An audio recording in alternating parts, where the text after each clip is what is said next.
me the power to never give up. You give me your power and it's more than enough. I made my decision, quitting's not an option. No matter how hard it gets, I know I'm in, 'cause you give me the power. Yeah, God gives me the power. You give me the power.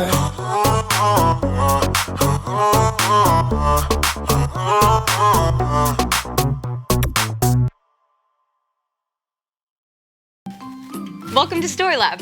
This week, we're talking about grit, while we take a look at the story of a group of people who were stuck between an army and, well, the deep Red Sea. Oh, and we're also going to be doing this.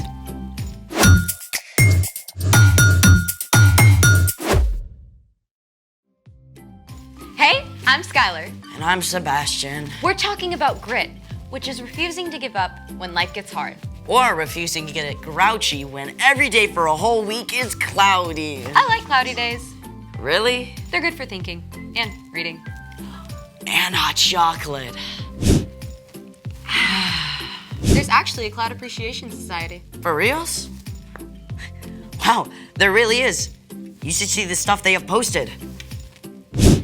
That's a lenticular cloud. They often form over mountains or even tall buildings. Looks like a pancake. I should have had breakfast this morning. Check this out. These cloud rolls are called morning glories.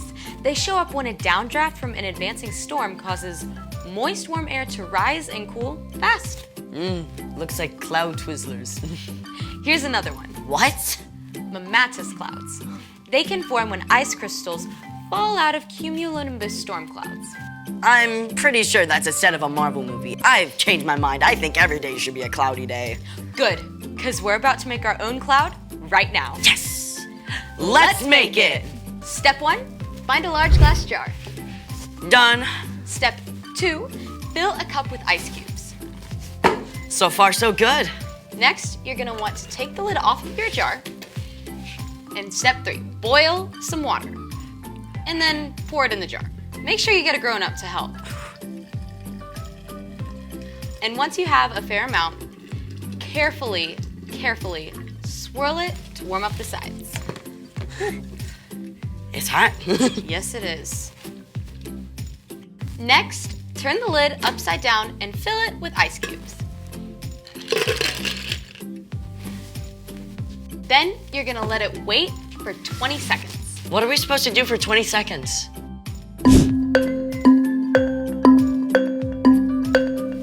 This next part has to be fast. Step 6. What's gonna happen is you're going to remove the lid, pump hairspray into the jar, and then immediately put the lid back over it. Are you ready? Yes, I'm ready. Can you do it? I can do it. Okay, 3, 2, 1. I can see it brewing. Release the cloud. Oh, that's so cool. Bring on the cloudy days. Good, because there's a ginormous pillar of cloud in today's story. It's time for The story before the story. Today, we're in the second book of the Old Testament, Exodus. God made a plan to bless the whole world through one family, the Israelites. But for hundreds of years, the Israelites had been enslaved in Egypt. They cried out to God for help, and God sent a man named Moses who faced down the king, Pharaoh. After a lot of crazy plagues, Pharaoh let the Israelites go. But even though the Israelites were free, they're not yet safe. And that's where our story starts. Hey everyone! Okay, so as we all know, the Israelites were all packed up. Thousands and thousands of people, families, kids, herds, and flocks. You can imagine, they couldn't move very fast. God was leading them every step of the way, away from Egypt, appearing in a pillar of cloud during the daytime and a blazing pillar of flame at night. At last, the Israelites came to the Red Sea, which stood between them and the desert road to Canaan.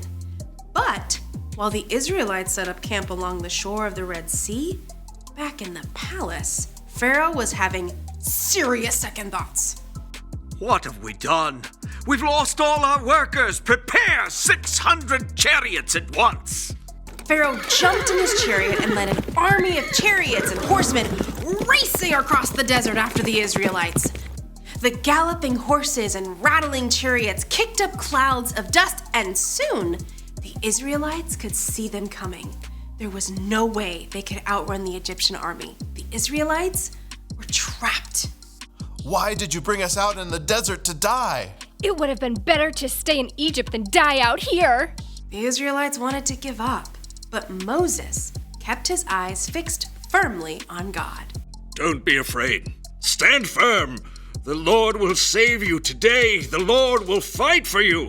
Just be still.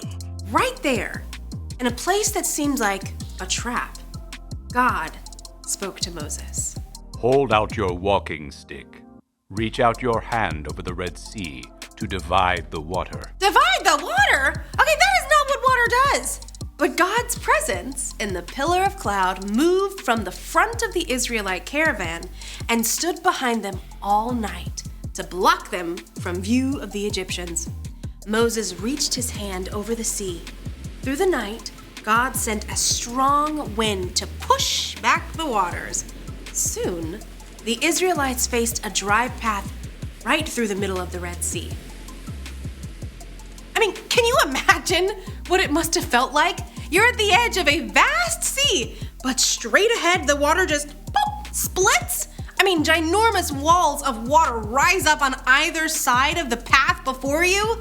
Sure, I mean, you want to escape the Egyptians, but if you walk along this path, the waters could fall on you. I mean, it must have taken every ounce of courage and grit they had. But the Israelites followed Moses along that path, straight through the heart of the sea. All night, those families hurried toward freedom.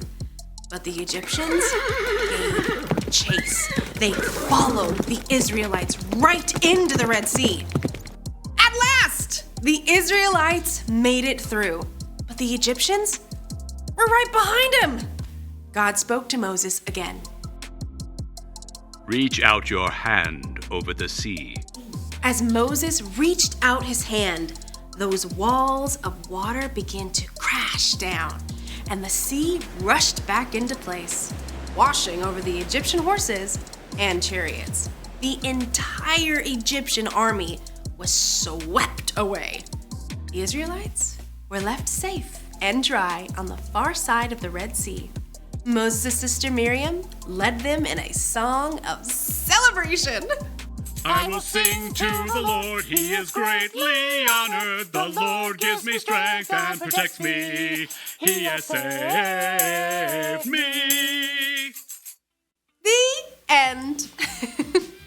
Whoa, things must have felt so out of control for Moses and the Israelites. Oh, for sure. But God was in control the whole time. God opened up a way for them to just keep going. So, what's our part in the story? Well, there are some times when you feel stuck, right? Like maybe one particular subject at school is super hard for you and you feel like it'll never get easier. Keep going. Because God knows what you're facing. God will walk with you the whole way through. Or you're just starting in a new school and you haven't been able to make friends just yet. Don't give up. God can help you find friends when you least expect it. And best of all, God gave us Jesus to show what it looks like to keep going. Exactly. I mean, Jesus didn't give up loving us, even though it cost him his life. And when we follow Jesus, we have the power of the Holy Spirit to keep going too. That is amazing news. Isn't it? All right, I'll see you guys next time. Bye. Bye, Erica. So here's the thing. Hold on, because God is still in control. Knowing that can help you grow grit. And God makes some pretty incredible clouds. Is that a dog? That's definitely a werewolf howling. Thanks for joining us in the Story Lab. See you next time. I think that one's Winnie the Pooh.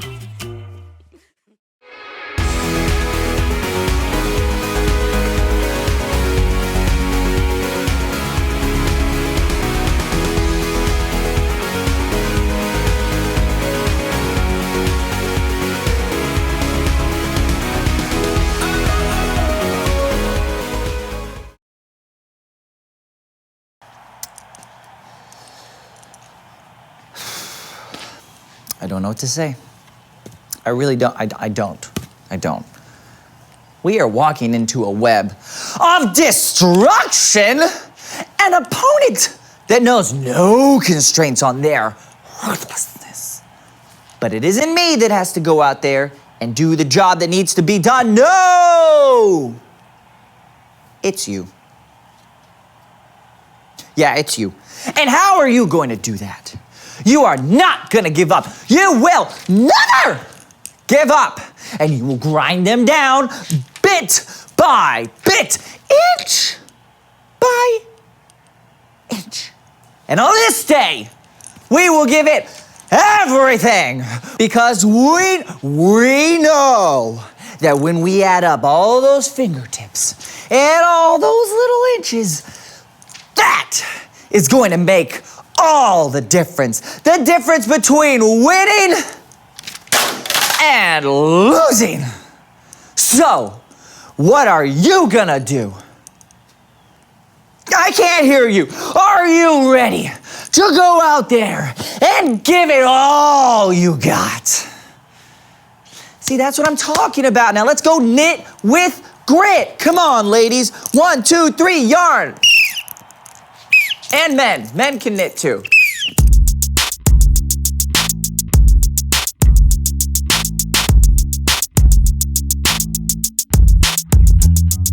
Hello everyone, I'm Brandon. And I'm Lawson. And welcome to the So-and-So Show. And what have we been talking about this month, Brandon? Grit.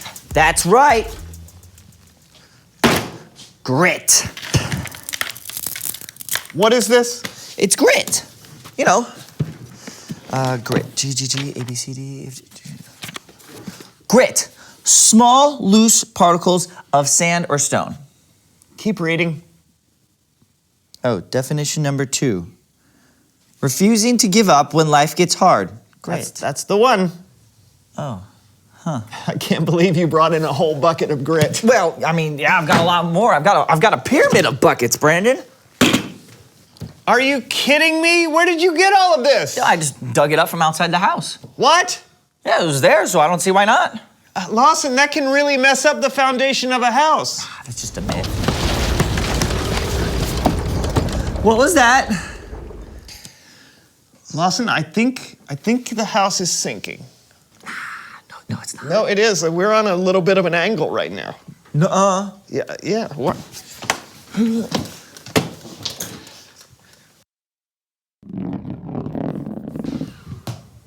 See? Huh.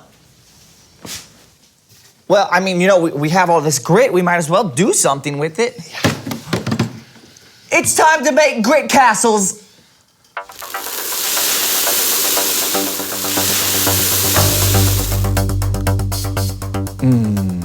Gritty. All right, here's how the game is played. Brandon and I will each build our own grit castle. Then we'll decide whose is best. Grit castle building starts now.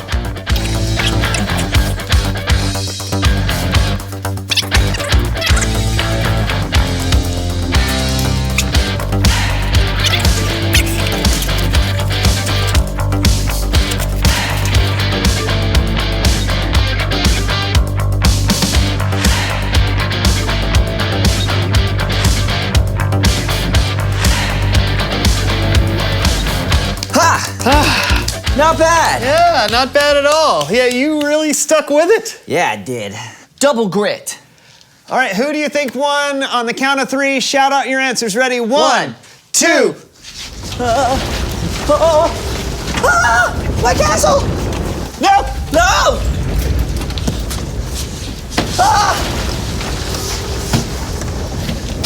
My grit! Lawson! Wow. I'm really glad we glued everything down back there. What? It's fine. I think it just leveled itself back out. Okay, bye, Brandon.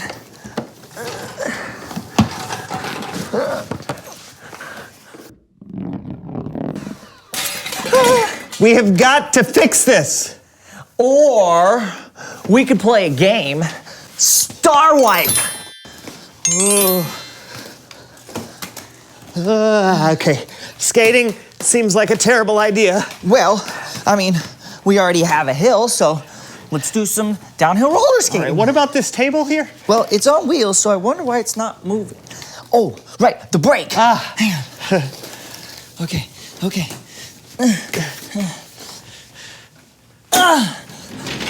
Oh no!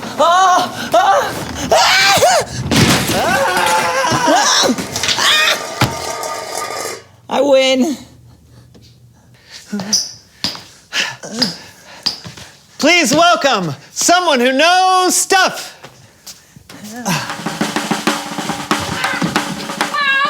Tell us who you are and what you know.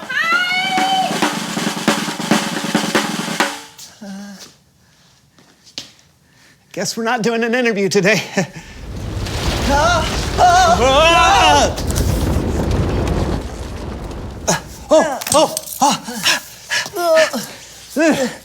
Must keep going. I think we may have a problem. Oh, you think so? Now, what should we do? It's Bible story time with Kellen.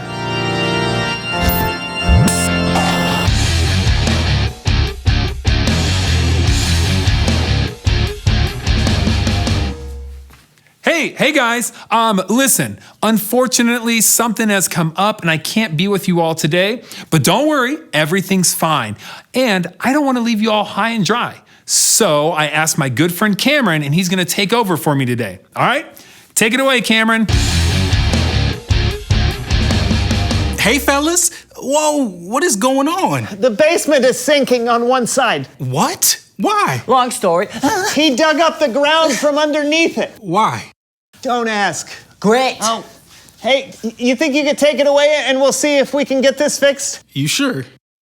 Absolutely. All right. Thanks. My leg. Our story today comes from the book of Exodus.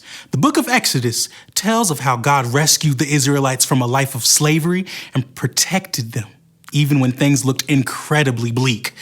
And here to help me tell the story today are the So-and-So Show players.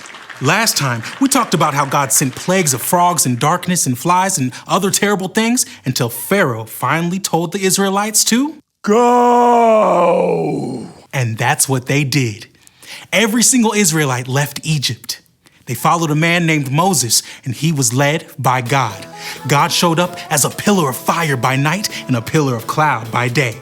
Wherever you lead, Lord, we will follow.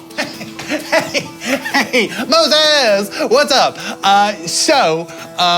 We have been walking through the desert for a while. We're having a great time, but I was just wondering where exactly we were going.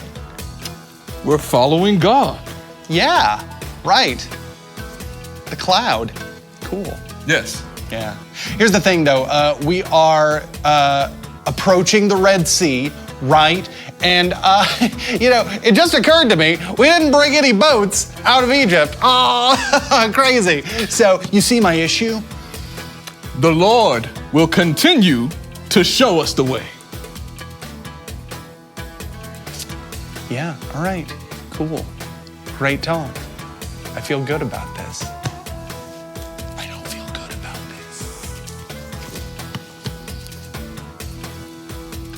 this. No disrespect, God, at all. But this does seem like a pretty odd way to escape Egypt. Have the people camp out here near the Red Sea. Pharaoh will think the Israelites are wandering around the land. They don't know which way to go. The desert is all around them, and he will chase them. And I will gain glory for what will happen to Pharaoh and his whole army. And the Egyptians will know that I am the Lord. All right, I trust you. And it happened just as God said it would. Pharaoh did let the Israelites go, but then he changed his mind. Why would they go? Why did they leave like that? Why did we let them go? Who's gonna do all of our work for us? Oh, no. Guard! Go!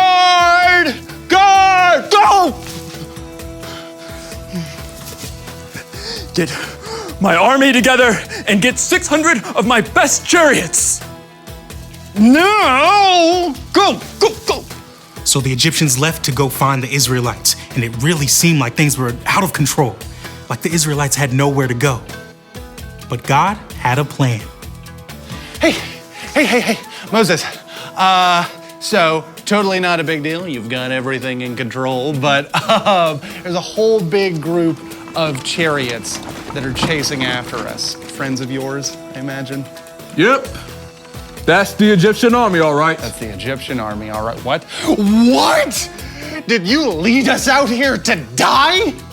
Well, What? Were there not enough graves in Egypt? Huh? I mean, it would have been better for us to stay in Egypt and die than it would have been for us to come out here into the desert and die.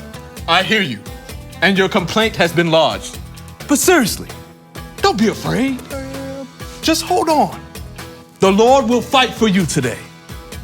Just be still. Okay. Be still.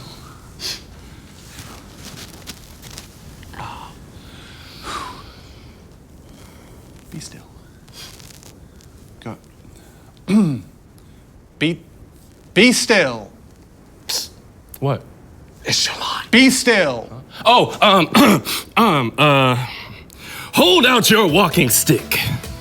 Raise your hand over the Red Sea to divide the water.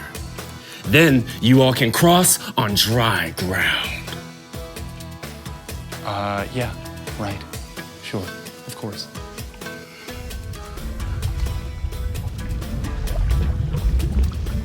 Whoa! Moses lifted his staff.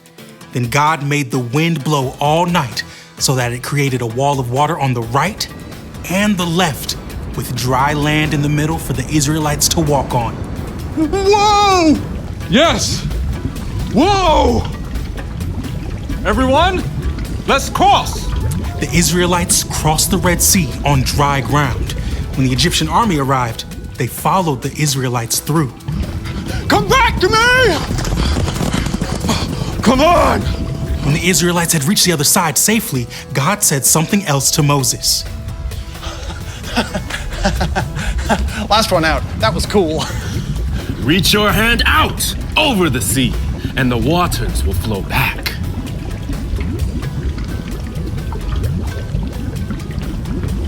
Oh no!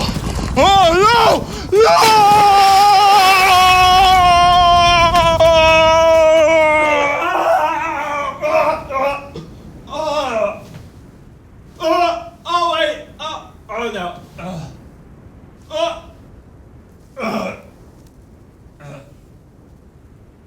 Our Lord did it! Hooray!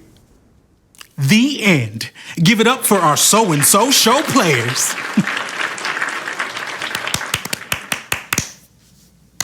Oh, looks like you're back to normal. Oh yeah, I just dug a hole on the other side and it all leveled out. I'm not sure if that... You know what? Never mind. Hey, the Israelites, they had to have been scared. Absolutely. But God was still in control, even when things seemed hopeless. And that helped them hold on and refused to give up. See you next time. Later. Bye. So, today was a little wacky. I'll say. And it's hard to stay focused when it doesn't feel like everything is quite right. Yeah, we all have times in our life when things feel out of control. In fact, reveal the question. What feels out of control? Maybe things feel out of control because you just moved and you haven't made new friends yet. Maybe you're not able to understand a subject in school, no matter how hard you study. Maybe your family is going through some tough stuff and it just doesn't feel like it's ever gonna change. Or maybe your house is sinking. Life can sometimes feel like it's out of control, but thankfully, we have friends and family and a God who loves us and has a plan to one day make things right. God is in control. Yeah, that's great to know. So, talk about it together. What feels out of control? And we'll see you next time on The So-and-So Show. Oh, it's happening again. No, it's not. I'm fine. I'm fine. You feel it's like I feel like nothing. a tremor all over. I'm immune to this. We're rocking back and forth. I think my internal gyroscope is so much better than yours. Bye.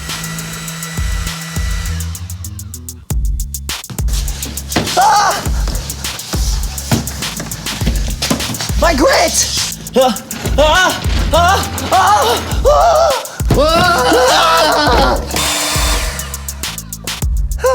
We have got to fix this. Tell us who you are and what you know.